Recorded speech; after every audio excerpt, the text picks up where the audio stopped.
Morning. I'll be reading the names of those family members, friends, members who have passed in the month of March.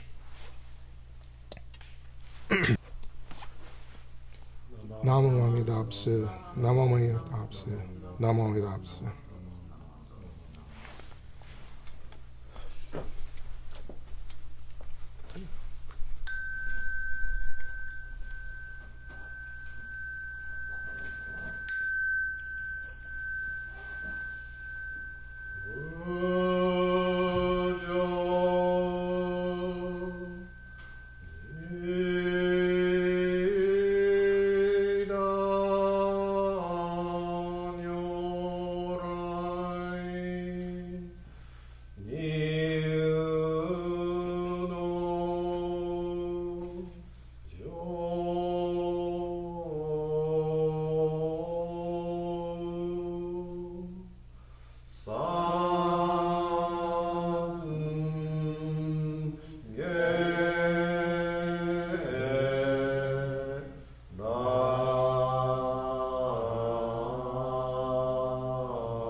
Respectfully acknowledge the presence of Amida Tathagata entering this practice hall as we joyfully offer flowers of welcome.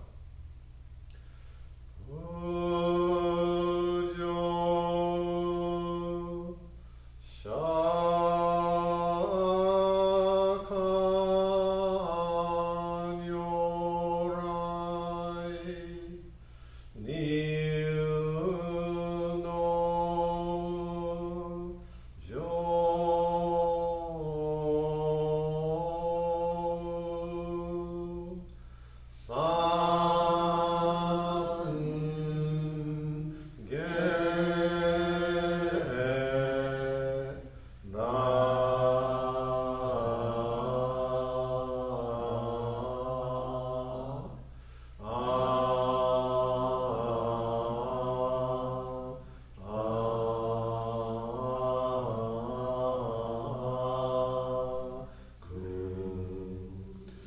respectfully acknowledge the presence of Shaka Tathagata entering this practice hall as we joyfully offer flowers of welcome. Ujo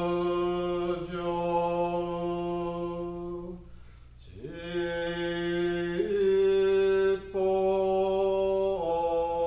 Nyorai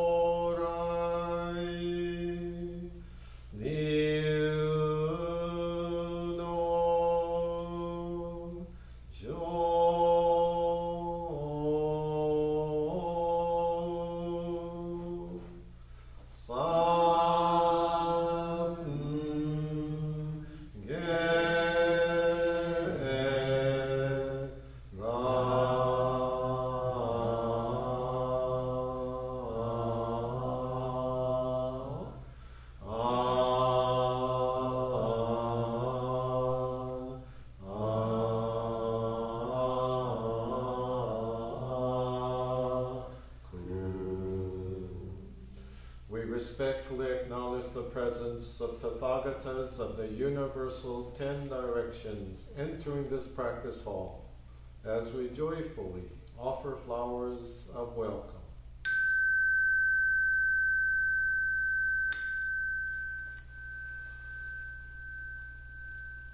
Today, on the occasion of the Buddhist Church of San Francisco's March monthly memorial observance, the Sangha comes together in reverence before Amida Buddha in grateful memory of those who have preceded us to the Pure Land of enlightenment and now are here present in directing us to that same awakening to immeasurable life.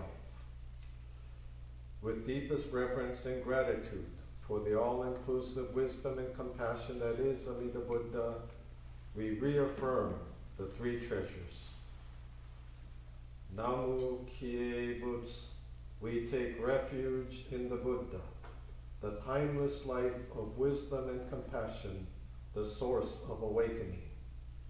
Namu Kie Ho, we take refuge in the Dharma, the universal truth of impermanence and interdependence, the illuminating light that is the Buddha's wisdom.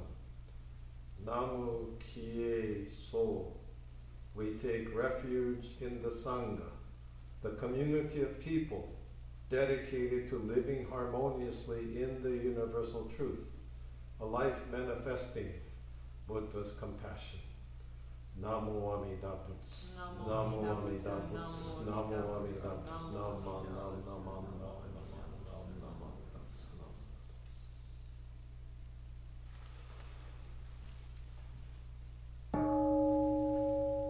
Junirai, the 12 adoration, praising the virtues of Amida Tathagata, the Buddha of immeasurable light and life, wisdom and compassion.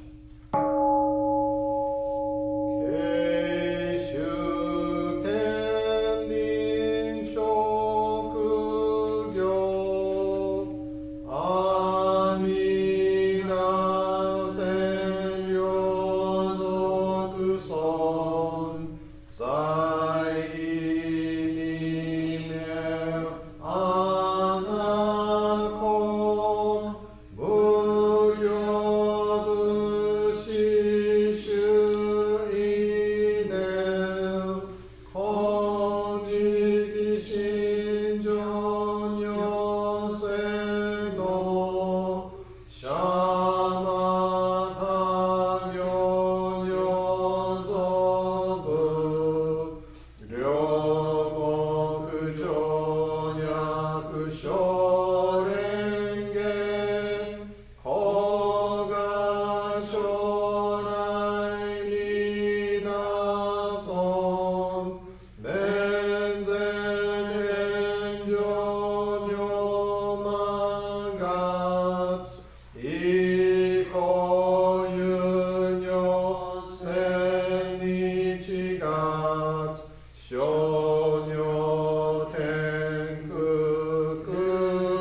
So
Shogyatu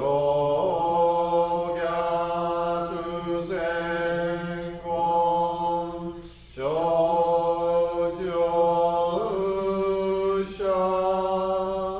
Eseshu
May this merit virtue be shared equally with all beings. May we together awaken the Bodhi mind and be born in the realm of serenity and joy. Namo Amida. Namo Amida.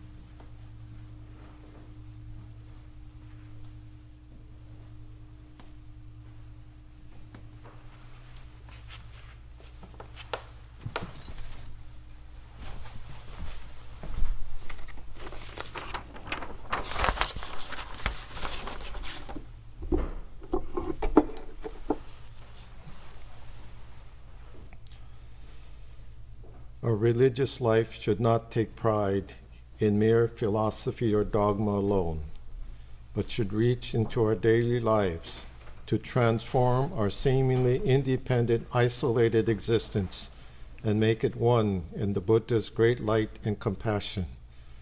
To be able to give thanks for the blessings of being born into human life, to hear the Dharma, and thus to promote peace, give comfort, live responsibly. So saying the Nembutsu becomes our true religious life. Namo Amida Butsu. Namo Amida Butsu. Namo Amida Butsu. Namo Amida Butsu. Namo Amida Butsu.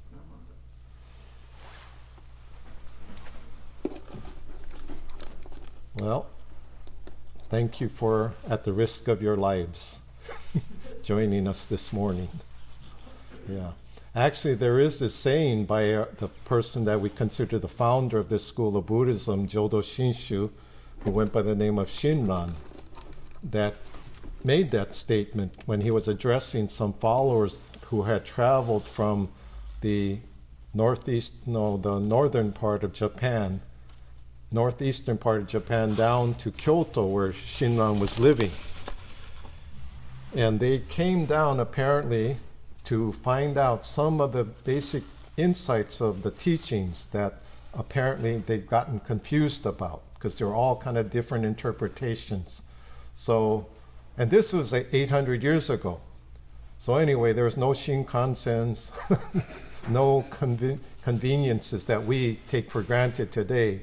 So at the risk of their lives, in other words, by foot, they traveled, I think it was about the distance from here to LA, about 600 or so miles. And they came to find out directly from Shinran some of these points that I guess they were not clear about, and so their various opinions and ideas. And his response was, at the risk of your lives, you have come here to ask me about these concerns about your spiritual religious life. But as far as I'm concerned, I just say the Nembutsu and trust myself to Amida Buddha, just as I learned from my teacher, Honen. Beyond this, if you want to get those details or get those kind of doctrinal clarifications, you can go to ask the scholars. But for me, I just entrust myself to Amida Buddha. Beyond this, there's nothing else that I need. Okay? So anyway, that was the reflection that, well, basically you're here because you didn't know any better. Right? So we tried to reach out to our regular attendees to let them know. So I guess the message got out pretty well, except Peter. Anyway, so yeah, so because you made the effort and joined us this morning, we went through the traditional ritual that we do on the second Sundays. It's a dedication to those past members who passed away in this month. And so anyway, that's the ritual part. And then other than that, the congregation is invited to do group readings, sing songs, and basically spend this time of reflection together as a community, as a Sangha. Okay? And so various causes and conditions brought you here this morning.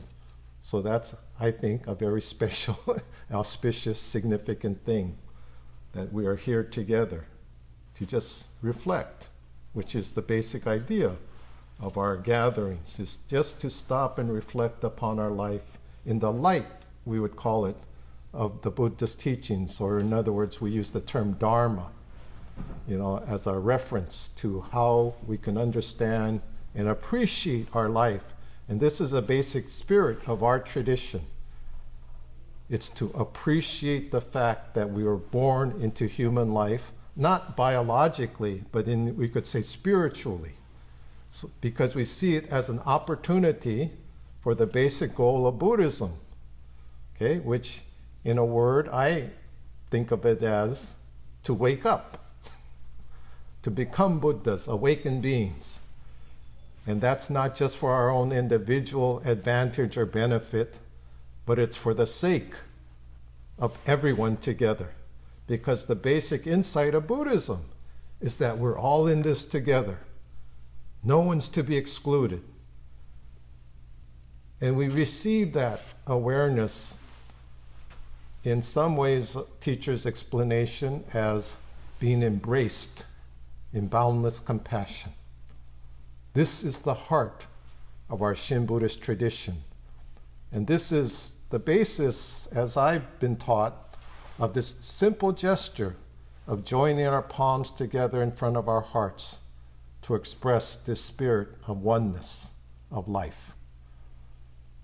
And orally, we express it with this phrase, Namu Amida Butsu, the Japanese transliteration of an Indian expression, Namo Amitabha Buddhaya.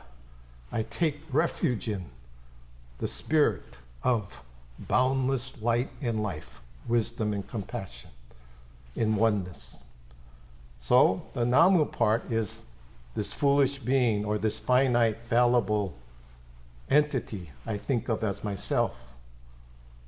But realizing how limited, how powerless I am,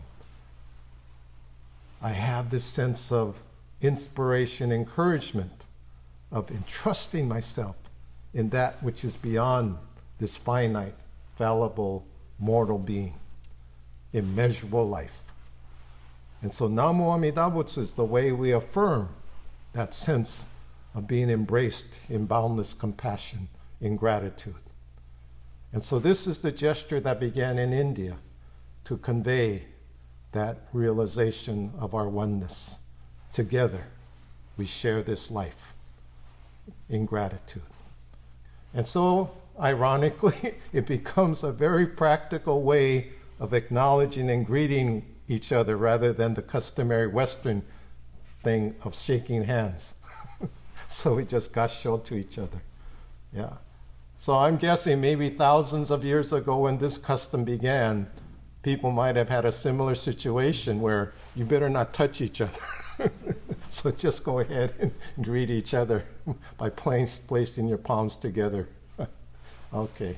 So again, as I was chanting, I should have been concentrating on the chanting, but my mind wanders. And I was just thinking, I wonder what people were doing in the 1900s when that, what do you call, global Spanish flu, epidemic was happening. Because it was interesting, if we look at temple records, it's a distinctly increase in number of deaths in that particular time frame. And so this was a global epidemic at the time. And so I don't know what measures they might have had and how they would figure out what to do to so-called protect each other from that virus. And here we are, centuries later, still in the same situation of being subject to illness. Yeah, and that's what Shakyamuni Siddhartha encountered. Aging, sickness, death are just inherent part of the human, or not human, but just the biological condition of life. Everything is subject to aging and dis-ease and change called death, the universal condition of all existence. So we all share this together. And so human beings, as much as we're so arrogant to presume we have some kind of superior status in existence, are just as vulnerable, just as subject to those realities. But it is that reflection or that awareness of it that begins to stir something within us, to seek something beyond, or to realize something beyond just that fact, that cold, hard reality of aging, sickness, and death. And that is what we can call the spiritual or religious mind, being, I, what have you, of awakening. We call it the Buddha nature. It's our spiritual nature to wake up. And that is what this tradition we are a part of, or questioning, for me anyway, provides a response to the basic question of wondering, what does this moment in eternity mean after all? And so to appreciate or to receive it as an opportunity for awakening, to so-called break out of this aimless cycle, they describe it as, of birth and death, samsara. To break out of the cycle of samsara is how the teachings of the Buddha have been presented. So, that state of breaking out, the liberation, is what we call nirvana. Nirvana, or using other terminologies, the Pure Land, the realm of immeasurable light and life, in which our awakening is experienced not as a belief or concept or dogma, but as a sense of being. Sense of being. And it is that sense of being that gives us the so-called meaning of having been born into human life in gratitude. So, that's the reflection. That's the way that we try to live each moment, each day, with that awareness of our indebtedness, with this sense of being sustained by immeasurable life that never dies. Okay? This body, this me, has to die. Because as I was talking with Leo earlier, I've read somewhere where cancer cells are cells that have developed that forget how to die. So as a result, they lose that function and they keep multiplying. And that's what complicates our biological condition. And so, in a very cynical way, I've had the thought that human beings are like cancer cells on, on planet Earth.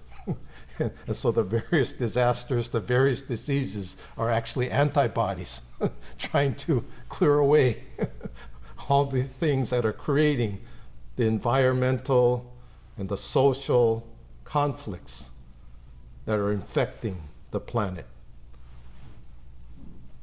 And that's not very funny if you look at it in some perspectives. But at the same time, it made us become more appreciative of that irony, of that situation. Yeah, that's part of appreciating both the joys and the sorrows, the fortunes and misfortunes. So this is another talk we were having about. You know, there's a saying about misfortune and fortune. They come in pairs. And then there's this famous story, or I think it's a popular story, about one day there's this family that's having a very difficult time surviving. And then one day a wild horse just happens to trot onto their farm. And then they were overjoyed how fortunate it is that we have this animal that we can use to help with our planting and our work on the farm. And so the son, he decides that he's going to try to tame and train the horse so that it can become a workhorse for the farm. And in that course of doing that, he has an accident. He falls off the horse, and the horse kicks him, and he's very seriously injured. So all of a sudden, the fortune of having this horse becomes the misfortune that caused the son's injury. But then soon after that, it happens that a war breaks out. And then the people of the village or these soldiers come onto the family farm, and then they were drafting all the able-bodied young men in the village. But fortunately now, the son, because of his serious injury, is exempt. And so again, that was a story that kind of illustrates this idea of, who's to say what's fortune, what's misfortune. And then even the idea, was always changing. So, the misfortunes of this epidemic that's developing, in some respects, it is very serious because it is putting us at, biologically anyway, medical risk to end our life. But in other respects, it's making us a little more aware of the truth. And to me, one way to look at this is to see the truth of our interdependency. The fact is, we take it for granted. I mean, there's so much we take for granted, just our breath, just our everyday functioning, without having to be all freaked out about viruses and germs, all these invisible things happening around us. But it is helping us, I think, to become a little more appreciative of our health, of having the means to sustain our life, and to have a certain peace of mind. And this sensitivity and awareness of our life is what I think is the religious engagement, the spiritual engagement, is to have this sensitivity or awareness about being alive by virtue of the innumerable causes and conditions from one moment to the next, having no way of knowing how it might change. But if that sense is realized, then you might say our life has had meaning, has had a sense of purpose. To be alive is to awaken. And to awaken is to be free of all the various things that hound us. So, the last thought I just remembered, because actually I just forgot what I was thinking of just a moment ago. So I just kind of trying to ramble around figuring if I can catch that thought again, but I didn't. So anyway, the last thing I like to use this metaphor is seeing ourselves as being like waves on the surface of an ocean. And just like a wave develops due to causes and conditions and has the form that's constantly moving and eventually fades from the surface. Okay, so those are the waves. So we're like the waves or ripples. And then this is my newest acronym, FOAM, F-O-A-M. Okay, and feeling. Okay, FOAM, F-O-A-M, feeling either aversion or attraction.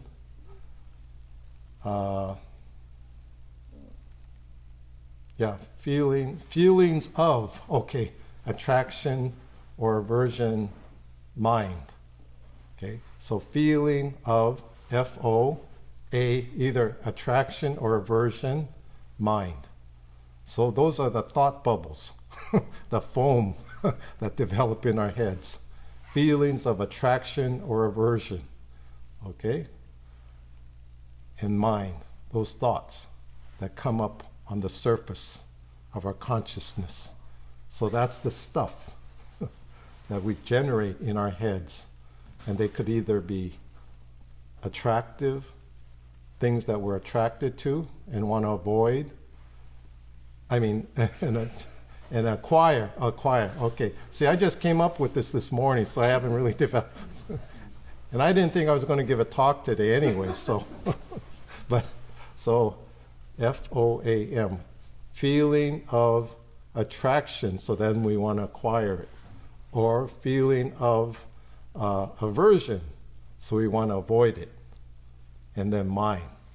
And as the Buddha taught, all that we are is a result of our thoughts, our minds. That's where we're creating the stuff from which we speak, from which we act, or don't act. But those are part of our instincts, a human condition to what? To just exist, but without awareness.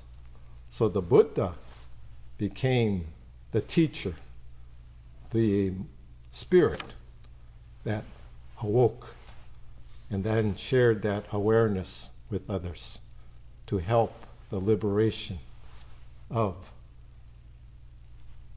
human life. So this is, again, how in our tradition we emphasize it with thought of gratitude. Okay, so once again, our religious life should not take pride in mere philosophy or dogma alone, but should reach into our daily lives to transform our seemingly independent, isolated existence, to hear the teachings of the Buddha and awaken to the truth of our interdependency, thus promoting peace, giving comfort, living responsibly. So living and saying the Nembutsu becomes our religious life. Namo Amida Butsu. Namo Amida Butsu. Namo Amida Butsu. Naman Butsu. Naman Butsu. Naman Butsu. Naman Butsu. Okay. Well, again, thank you for joining us today, and hope that you'll appreciate your life. AOL. Join the AOL. Anyone want to share anything about? Yes. I apologize, the heater's not on. It's freezing in here. It's really cold. Sorry, it's not normally this cold in here. Well, for Apologies. me, it's just right. So Elaine and I, we fight over the thermostat, just like my wife. So anyway, normally we'd have refreshments, But today we're in this situation, so we'll just appreciate the refreshment of being here together and not breathing on each other too much. So what was your name again? Yeah. Luis, okay. So Luis is from here, and Avery's from San Luis Obispo, and what were your names? Anna and New York. And I'm Patsy and I'm from Maine. I'm from Oh, okay. Wow. New York and Maine. And then Megan from Mountain View, and Peter's from here too, and Chelsea's from here, and Kevin's from here, and this is Keith and Leo, and I'm Ron. So here we are, due to causes and conditions. We never know. Okay, take care. Thank you, thank you.